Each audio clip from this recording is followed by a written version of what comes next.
2004 ലോക്സഭാ തെരഞ്ഞെടുപ്പ് കഴിഞ്ഞപ്പോൾ 19 സീറ്റിന്റെ റെക്കോർഡ് തോൽവി ഏറ്റുവാങ്ങിയ കോൺഗ്രസും പിന്നീടുണ്ടായ കോലാഹലങ്ങളും കേരളം കണ്ടതാണ്. തോൽവി വിലയിരുത്താൻ തൃശൂരിൽ വിളിച്ചു ചേർത്ത യോഗത്തിലേക്കെത്തിയ രാജ്മോഹൻ ഉണ്ണിത്താനെയും ശരത്ചന്ദ്ര പ്രസാദിനെയും ആക്രമിക്കുകയും ഉണ്ണിത്താന്റെ മുണ്ട് പറിച്ചടിച്ചതുമൊക്കെ ഏറെ ചർച്ചയായതാണ്. അന്ന് തങ്ങളെ ആക്രമിച്ചത് കെ മുരളീധരന്റെ ഗുണ്ടകളാണെന്നും കരുണാകരനെയും കുടുംബത്തെയും കോൺഗ്രസ് രാഷ്ട്രീയത്തിൽ നിന്ന് തുടച്ചു നീക്കുമെന്നും ഉണ്ണിത്താൻ പ്രഖ്യാപിച്ചിരുന്നു. 20 വർഷം പിന്നിടുമ്പോൾ ഏതാണ്ട് ഉണ്ണിത്താന്റെ പ്രവചനം പോലെ കാര്യങ്ങൾ എത്തി നിൽക്കുകയാണ്.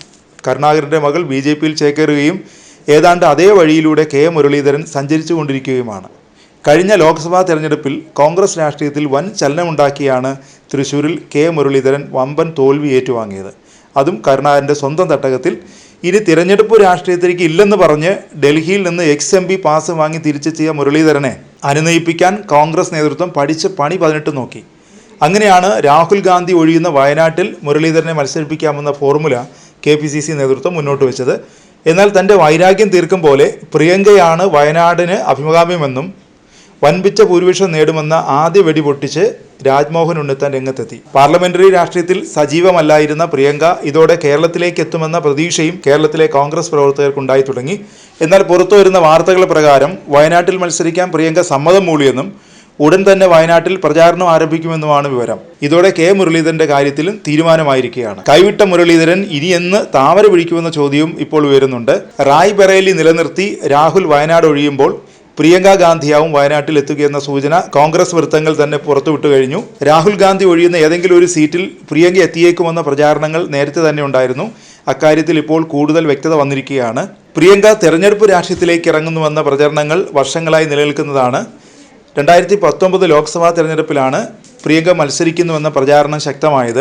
സോണിയാഗാന്ധിയുടെ തട്ടകമായിരുന്ന റായ്ബറേലിയിൽ നിന്ന് മത്സരിക്കാനാണ് നീക്കം എന്നായിരുന്നു വാർത്തകൾ. വാരാണസിയിൽ പ്രധാനമന്ത്രി നരേന്ദ്രമോദിക്കെതിരെ മത്സരിച്ചേക്കുമെന്നും സൂചനയുണ്ടായി.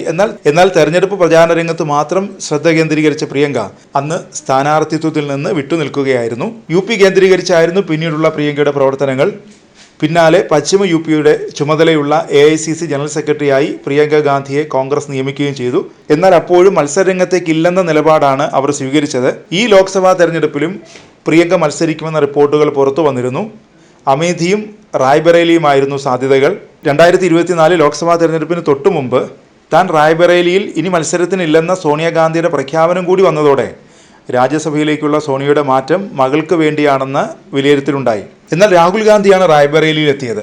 അമേഠിയിൽ കോൺഗ്രസിന്റെ വിശ്വസ്തൻ കിശോരിലാൽ ശർമ്മയെത്തി. പ്രിയങ്ക കൂടി മത്സരിക്കുന്നത് കോൺഗ്രസ് കുടുംബാധിപത്യ പാർട്ടിയാണെന്ന BJP പ്രചാരണത്തിന് ആക്കം കൂട്ടുമെന്നും ഇത് പ്രതികൂലമായി ബാധിക്കുമെന്നും ഉന്നത കോൺഗ്രസ് നേതൃത്വം വിലയിരുത്തിയിരുന്നു. ഇതിന്റെ ഭാഗമായാണ് പ്രിയങ്ക മത്സരരംഗത്ത് നിന്ന് വിട്ടുനിന്നതെന്നാണ് സൂചന. എന്നാൽ അണികൾ വാരാണസിയിൽ മോദിക്കെതിരെ പ്രിയങ്ക വരണമെന്നാവശ്യപ്പെട്ട് 2019 സമാനമായി വീണ്ടും പോസ്റ്ററുകൾ പതിപ്പിച്ചു. എന്നാൽ മത്സരരംഗത്ത് നിന്ന് വിട്ടുനിൽക്കുകയായിരുന്നു പ്രിയങ്ക.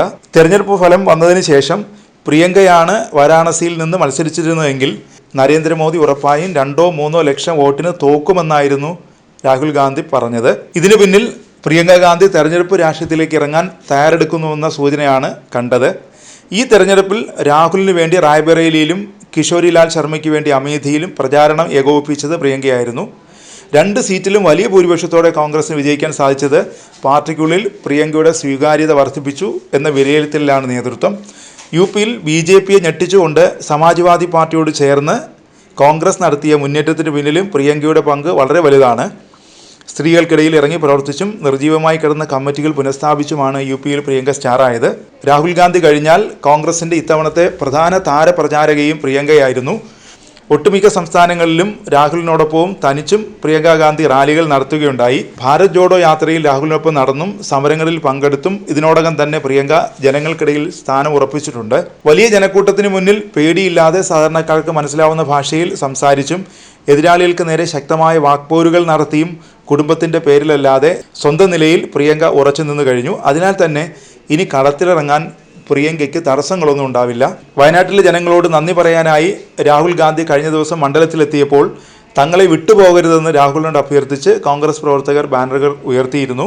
മണ്ഡലം ഉപേക്ഷിക്കാൻ തീരുമാനിച്ചാൽ സഹോദരി പ്രിയങ്ക ഗാന്ധിയെ വയനാട്ടിലേക്ക് അയക്കണമെന്നാണ് ബാനറുകളിൽ അവർ അഭ്യർത്ഥിച്ചത്. വയനാട് പ്രിയങ്ക ഉറപ്പിച്ച സാഹചര്യത്തിൽ ഇനി കെ മുരളീധരന്റെ നിലപാടും സംസ്ഥാന രാഷ്ട്രീയത്തിൽ നിർണായകമാകും. മുരളീധരൻ BJPയിലെത്തുമെന്ന് സഹോദരി പത്മജ വേണുഗോപാൽ നേരത്തെ തന്നെ പ്രഖ്യാപിച്ചു കഴിഞ്ഞതാണ്. ചില പ്രമുഖ നേതാക്കളുമായി ചർച്ച നടത്തിയെന്നും നേരത്തെ വാർത്തയുണ്ടായിരുന്നു.